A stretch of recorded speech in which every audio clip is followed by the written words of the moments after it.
Hello dear students. अब हम लोग अपने chapter second magnetic effect of electric current का लास्ट टॉपिक पढ़ने वाले जो आपके कोर्स में है। तो स्टूडेंट्स तो हम स्टार्ट करते हैं। उस टॉपिक का नाम है इलेक्ट्रोमैग्नेटिक इंडक्शन। तो स्टूडेंट्स, इंडक्शन मीनिंग होता है जो किसी भी चीज़ की हिडन प्रॉपर्टी जो आप किसी एक्सटर्नल इफेक्ट की वजह से उसको सामने लेकर आते हैं, मीनिंग इंड्यूस करते हैं। To induce means to bring something out that is hidden from visual eyes. तो देखिए स्टूडेंट, तो ये जो इलेक्ट्रोमैग्नेटिक इंडक्शन का लॉ जो है that was given by Michael Faraday. So in your exam 1 mark question can come. Law of electromagnetic induction was given by, so the answer will be Michael Faraday. अब student देखिए, last time तक आप लोगों ने पढ़ा है motor. तो आपने जब इलेक्ट्रिक मोटर में पढ़ा होगा तो आपने वहाँ पर पढ़ा है, अगर आप करंट कैरिंग कंडक्टर को प्लेस करते हैं मैग्नेटिक फील्ड में, सो आपको डायरेक्शन ऑफ करंट परपेंडिकुलर होता है उस टाइम पे टू द मैग्नेटिक फील्ड। तो आपने वहाँ पे स्टडी किया था कि जो आपका कंडक्टर, ये जो कॉइल है, वो आप फोर्स एक्सपीरियंस करेगी थर्ड परपेंडिकुलर डायरेक्शन में। मीनिंग कि अगर आपके मैग्नेटिक फील्ड और करंट जो कंडक्टर में फ्लो हो रहा है वो अगर परपेंडिकुलर डायरेक्शन में है, so the third remaining perpendicular direction will experience force. Meaning कि जब भी कोई करंट कैरिंग कंडक्टर आप मैग्नेटिक फील्ड के परपेंडिकुलर रखते हैं तो वो जो कंडक्टर था फोर्स एक्सपीरियंस करता है। ये अब तक आपने पढ़ा है। अब जैसे कि आपने एक्सपीरियंस किया होगा या सोचा होगा कि अगर एक डायरेक्शन में कोई वर्क करते हैं तो उसका अपोजिट डायरेक्शन में भी वही चीज़ सही होनी चाहिए। मीनिंग कि अगर हमारा कंडक्टर मैग्नेटिक फील्ड में रखा है और उसमें करंट फ्लो हो रहा है तो फोर्स एक्सपीरियंस कर रहा है।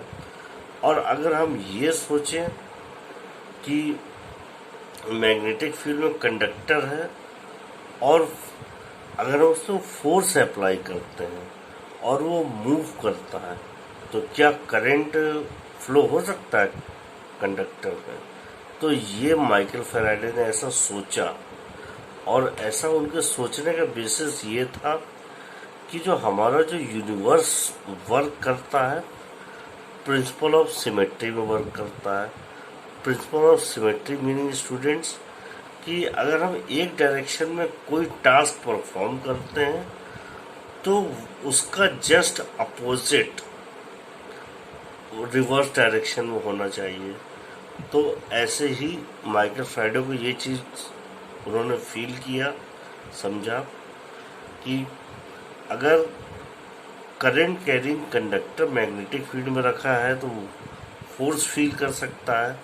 और आप लोग 9th में पढ़ के आए कि फोर्स किसी भी चीज़ को मूव कराती है।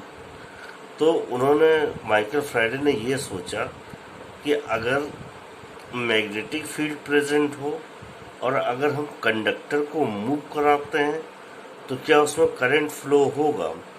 तो उन्होंने इस पर एक्सपेरिमेंट परफॉर्म किया और वो सक्सेसफुल रहे।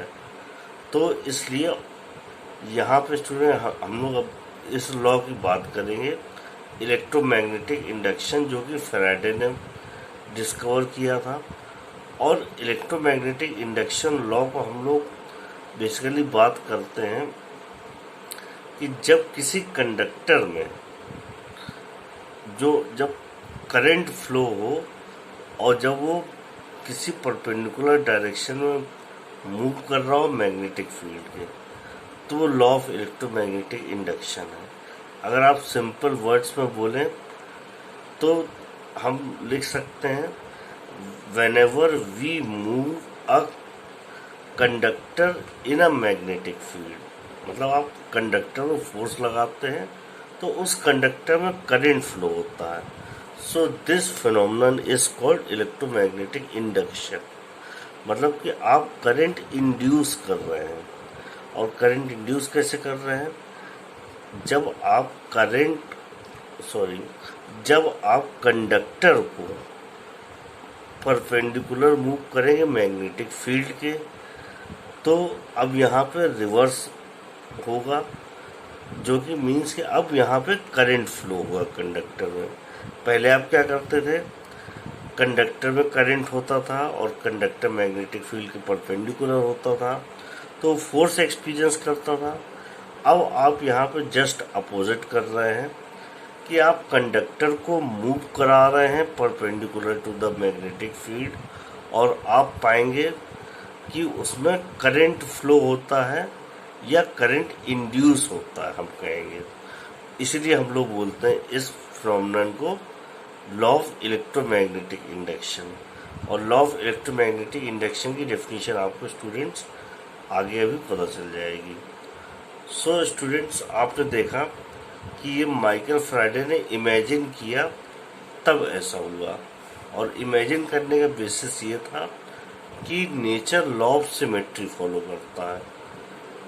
और लॉ ऑफ सिमेट्री मीनिंग कि आप अगर एक टास्क एक डायरेक्शन में कर रहे हैं तो उसके अपोजिट डायरेक्शन में टास्क करने पे जस्ट उसका अपोजिट होना चाहिए।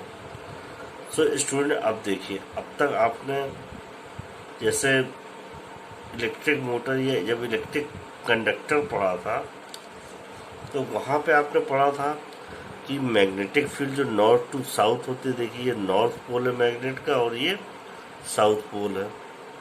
तो आपने देखा था कि जब भी अगर हम ये करंट कैरिंग कंडक्टर प्लेस करते थे मैग्नेटिक फील्ड के परपेंडिकुलर तो वो उसको मोशन होता था। लेकिन अब यहाँ पे स्टूडेंट हमको अपोजिट करना है, हम कंडक्टर को मूव कराएंगे और perpendicular to the magnetic field. तो हम क्या नोटिस करेंगे कि इस कंडक्टर में करंट फ्लो होगा, और this process is called law of electromagnetic induction. So students, अब देखिए, अब जैसे आप वहाँ पे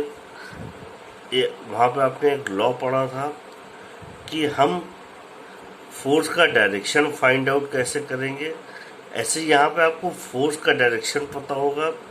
जिस डायरेक्शन में कंडक्टर मूव कर रहा है आपका वो डायरेक्शन मोशन का होगा या फोर्स का होगा, और नॉर्थ टू साउथ आपकी मैग्नेटिक फील्ड होती है। तो इसे, और जब आप किसी कंडक्टर को मूव करा रहे हैं perpendicular to the magnetic field तो उसमें करंट फ्लो हो रहा है, लेकिन करंट का डायरेक्शन या तो अपवर्ड हो सकता है या डाउनवर्ड। तो जब, लेकिन ये आपको पता करना होगा करंट का डायरेक्शन हमारा डाउनवर्ड होगा या अपवर्ड होगा। तो उसके लिए माइकल फैराडे ने ही लॉ इंट्रोड्यूस किया आपको, माइकल फ्लेमिंग ने, उन्होंने लॉ इंट्रोड्यूस किया जिसको हम लोग बोलते हैं राइट हैंड लॉ। और वहाँ पे आपने मोटर पढ़ा था फ्लेमिंग्स लेफ्ट हैंड लॉ। यहाँ पे आप किससे फाइंड आउट करेंगे direction of current? Fleming's right hand law. और राइट हैंड लॉ में सेम एज इट इज जैसा आप इलेक्ट्रिक मोटर में फाइंड आउट करते थे, अपनी लेफ्ट हैंड की 3 फिंगर्स को 90 डिग्री में स्ट्रेच करते थे। और लेकिन बट यहाँ पे आप अपोजिट कर रहे हैं, इसलिए आपको जस्ट अपोजिट हैंड लेना पड़ेगा, और अपोजिट हैंड आपका राइट हैंड हुआ। तो आपको अब यहाँ पे देखिए, आप पिक्चर में देख सकते हैं स्टूडेंट्स, अब आपको राइट हैंड के फिंगर्स को 90 डिग्री में रखना है और कोई भी चेंजेस नहीं होगा स्टूडेंट। सिर्फ आप देख रहे हैं वहाँ पे जैसे आपका थंब शो करता था डायरेक्शन ऑफ फोर्स, यहाँ पे भी thumb direction of force show करेगा। और मिडिल फिंगर जो आप ये जो आपकी इंडेक्स फिंगर है, ये आपकी शो करेगी मैग्नेटिक फील्ड, और ये मिडिल फिंगर है आपकी, ये करंट इंड्यूस या डायरेक्शन ऑफ करंट शो करेगी। देखिए वहाँ पे आप क्या कर रहे थे, आपको करंट पता था, मैग्नेटिक फील्ड पता थी, तो लेफ्ट हैंड रूल यूज़ करते थे तो आपका डायरेक्शन ऑफ मोशन पता चल जाता था। लेकिन अब यहाँ पे आप रिवर्स कर रहे हैं, अपोजिट कर रहे हैं, तो आपको अपोजिट हैंड भी लेना पड़ेगा, और बट रिप्रेजेंटेशन सेम रहेगा। मीन्स थंब आपका डायरेक्शन ऑफ मोशन हो जाएगा, और जो ये आपकी इंडेक्स फिंगर है ये मैग्नेटिक फील्ड हो जाएगी, और ये आपकी मिडिल फिंगर जो है ये आपका डायरेक्शन ऑफ करंट इंड्यूस, मतलब जो करंट जनरेट होगा वो उसका डायरेक्शन आपको पता चलेगा। तो आप देखिए इस लॉ को यहाँ पे पढ़ भी सकते हैं, फ्लेमिंग्स राइट हैंड लॉ हम लोग बोलते हैं। अगर और इसको डिटेल में जाके देखते हैं,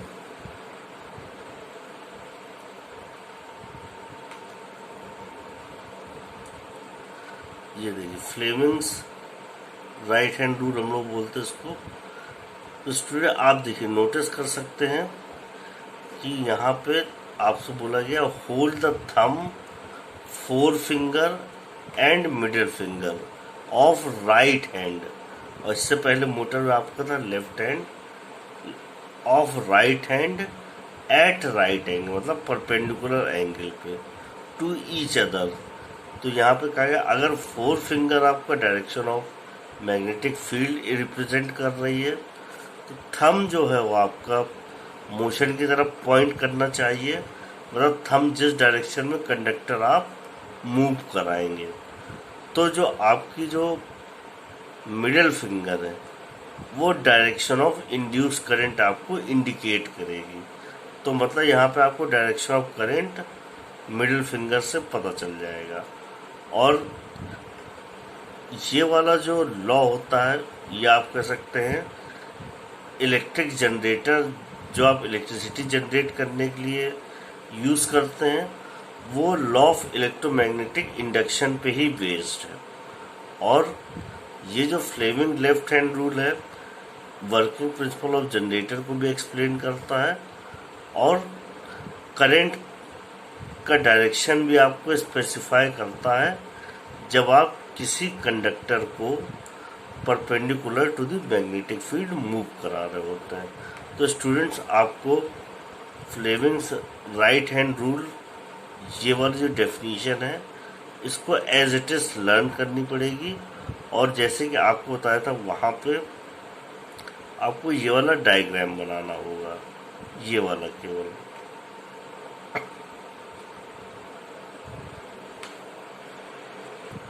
अब देखिए स्टूडेंट आपकी इसमें एक छोटा सा टॉपिक और बचता है, जो कि आप इलेक्ट्रोमैग्नेटिक इंडक्शन पढ़ रहे हैं। आपको पता है कि किसी मतलब कंडक्टर को आप perpendicular to the magnetic field move कराते हैं तो उसमें करंट इंड्यूस होता है। ये माइकल फैराडे ने ऑब्जर्व किया था। लेकिन आपने जैसे देखा कि सोलेनॉइड आपने पढ़ रखा है, और सोलेनॉइड में अगर आपने देखा था कि करंट हम फ्लो कराते हैं तो वो as a permanent magnet work करता था या मैग्नेट की तरह बिहेव करता था। अब यहाँ पे हम अपोजिट करेंगे कि अगर हम सोलेनॉइड में करंट ना फ्लो करा के उसको एज अ मैग्नेट बिहेव कराएं, या आप ये सोचें कि हम एक परमानेंट मैग्नेट है उसको इसके क्लोज लाते हैं कॉइल के या सोलेनॉइड के, तो क्या होगा, मतलब जैसे आप करंट फ्लो कराते थे तो सोलेनॉइड आपकी मैग्नेट की तरीके बिहेव करती थी, और उसके आसपास कोई मैग्नेट होता था तो उसको अपनी तरफ रिपेल करती थी, मतलब अपनी तरफ रिपेल करती थी, अट्रैक्ट करती थी, या अपने से दूर रिपेल करती थी। तो जब रिपेल करती थी तो ये वाला पोल आपका नॉर्थ होता था और ये साउथ होता था, और आप देख पा रहे हैं अगर ये अट्रैक्ट करेगी तो ये वाला पोल आपका साउथ बन जाएगा और ये वाला नॉर्थ बन जाएगा, और आपका ये जो मैग्नेट है यहाँ से रिपेल करेगा।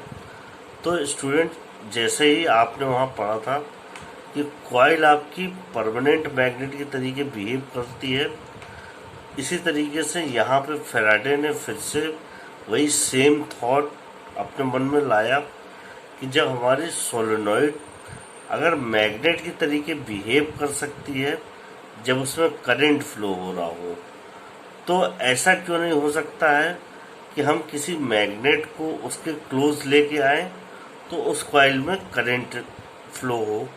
तो उन्होंने फिर इस बेसिस पे सोचते हुए उन्होंने फिर से एक्सपेरिमेंट किया कि एक परमानेंट मैग्नेट लिया और एक सोलेनॉइड कॉइल ली जिसमें करंट पहले फ्लो नहीं हो रहा था। फिर उन्होंने क्या किया, इस मैग्नेट को देखिए, ये एरो शो कर रहा है कि मैग्नेट को वो टुवर्ड्स सोलेनॉइड लेकर आए। तो टुवर्ड्स सोलेनॉइड लेके आए, इसमें करंट तो फ्लो हो नहीं रहा है, लेकिन उन्होंने देखा कि अगर हम मैग्नेट को इसके कॉइल के क्लोज ला रहे हैं तो ये वाला जो एंड है सोलेनॉइड का नॉर्थ बन जा रहा है और ये वाला साउथ बन जा रहा है। और ऐसा पॉसिबल कब होगा, जब सोलेनॉइड में करंट फ्लो होगा। तो उन्होंने ये पाया यहाँ पे कि उन्होंने दो चीज़ ऑब्जर्व करी सोलेनॉइड के केस में कि जब भी हम किसी परमानेंट मैग्नेट को सोलेनॉइड के क्लोज लेकर आते हैं तो कॉइल में करंट फ्लो होता है और जो सोलेनॉइड का एक पोर्शन नॉर्थ की तरीके बिहेव करता है और एक साउथ की तरफ बिहेव करता है। और ऐसा कब पॉसिबल हो सकता है, जब सोलेनॉइड में करंट फ्लो हो रहा हो। और करंट फ्लो हो रहा हो इसका मतलब क्या है, जब आप मैग्नेट को सोलेनॉइड के क्लोज लाएंगे तो सोलेनॉइड में करंट जनरेट होगा, मतलब करंट इंड्यूस होगा। और करंट इंड्यूस होने के बिहाइंड जो फिनोमेना है वो आप पढ़ चुके हैं, उसको हम लोग फिर से बोलेंगे लॉ ऑफ इलेक्ट्रोमैग्नेटिक इंडक्शन। तो आप इस केस में देख पा रहे हैं यहाँ पे, जब नॉर्थ पोल को हम क्लोज लेके आ रहे थे स्टूडेंट्स कॉइल के, तो ये नॉर्थ बन रहा था और ये साउथ बन रहा था और करंट का डायरेक्शन इस तरीके से था कॉइल में, जो इंड्यूस करंट था, मतलब जो करंट जनरेट हुआ है इलेक्ट्रोमैग्नेटिक इंडक्शन के कारण, वो वाला जो आपका डायरेक्शन इस तरीके से होगा कि ये वाला पोर्शन नॉर्थ हो और ये साउथ हो। और क्यों? क्योंकि अगर मैग्नेट इसके क्लोज आ रहा है तो इसका मतलब ये कॉइल जो है या सोलेनॉइड इस तरह बिहेव कर रही है कि ये मैग्नेट को अट्रैक्ट करे।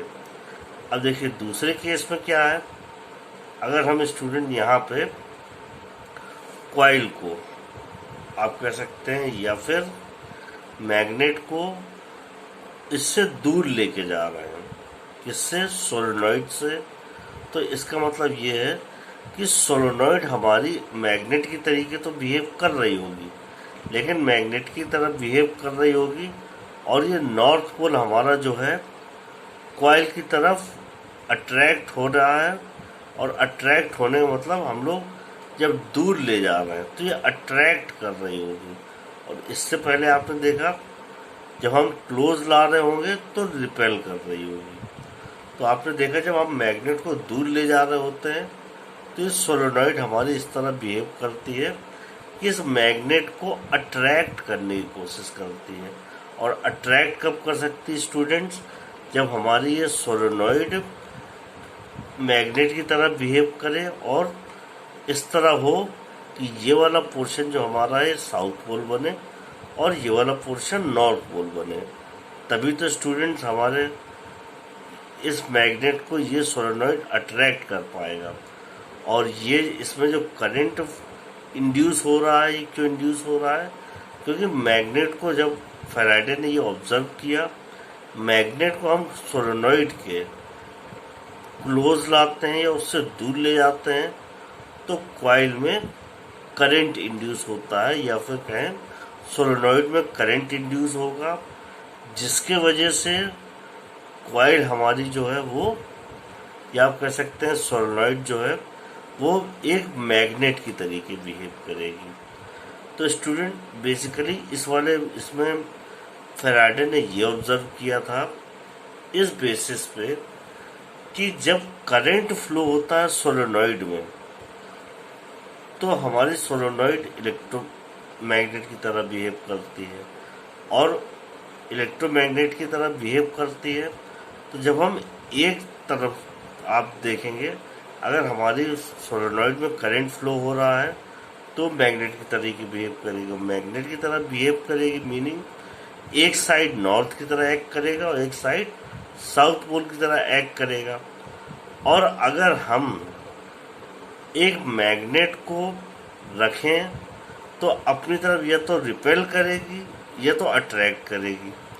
अगर देखिए, अगर ये एंड नॉर्थ है और हम अगर मैग्नेट को नॉर्थ को क्लोज लाने की कोशिश करेंगे तो आपको पता है नॉर्थ पोल एक दूसरे को रिपेल करते हैं। तो क्या होगा, ये कॉइल जब करंट फ्लो हो रहा होगा तो ये नॉर्थ बनेगी और ये आपका नॉर्थ पोल जिसको हम क्लोज है इसको रिपेल करना चाहेगी। तो स्टूडेंट एक बार आपको फिर से रिवाइंड करते हैं। आपने पढ़ा है कि अगर किसी सोलेनॉइड में करंट फ्लो हो रहा है तो एक तरफ का जो हिस्सा होगा या पोर्शन होगा वो नॉर्थ की तरह एक्ट करेगा, एक तरफ का साउथ की तरीके। और जब आपको पता है कि ये मैग्नेट बन जाती है सोलेनॉइड जब करंट फ्लो करता है, तो अगर हम किसी मैग्नेट को उसके क्लोज लाएं या तो ये कॉइल हमारी अट्रैक्ट करेगी या रिपेल करेगी। और रिपेल कब करेगी, जब ये नॉर्थ पोल हो और हम नॉर्थ पोल को इसके क्लोज लाने की कोशिश करें तो ये कॉइल इसको रिपेल करेगी। क्यों? क्योंकि ये भी नॉर्थ है और ये भी नॉर्थ है। और यहाँ पे आप देख सकते हैं स्टूडेंट्स, अगर हमने करंट का डायरेक्शन अपोजिट कर दिया है तो ये वाला साउथ बन जाएगा और हमारा मैग्नेट जैसे देखिए नॉर्थ है, तो इस कॉइल को मैग्नेट को अट्रैक्ट करने की कोशिश करेगी। तो फैराडे ने इसी बेसिस पे सोचा कि अगर हम मैग्नेट को क्लोज लाते हैं सोलेनॉइड में जिसमें करंट फ्लो नहीं हो रहा है, तो इसका मतलब क्या, अगर मैग्नेट को क्लोज लाते हैं तो ये जो सोलेनॉइड है इस तरीके एक्ट करनी चाहिए या इस तरीके बिहेव करनी चाहिए जिससे कि ये जब नॉर्थ पोल क्लोज आ रहा है तो इसको रिपेल करे। क्यों? क्योंकि जब हम अपोजिट वर्क कर रहे हैं तो यहाँ पर रिपल्शन होना चाहिए और दूर ले जा रहा है तो अट्रैक्ट करने की कोशिश करेगी। क्यों? क्योंकि हमने बताया कि जस्ट अपोजिट होना चाहिए। यूनिवर्स का लॉ है, यूनिवर्स का लॉ ऑफ सिमेट्री बोलता है कि जो आप टास्क एक डायरेक्शन में कर रहे हैं और अगर आप वही टास्क जस्ट अपोजिट डायरेक्शन में करेंगे तो उसका आपको अपोजिट रिजल्ट मिलना चाहिए। तो स्टूडेंट इसको और क्लियरिटी के साथ आपको नेक्स्ट वीडियो में एक्सप्लेन करेंगे। Thank you.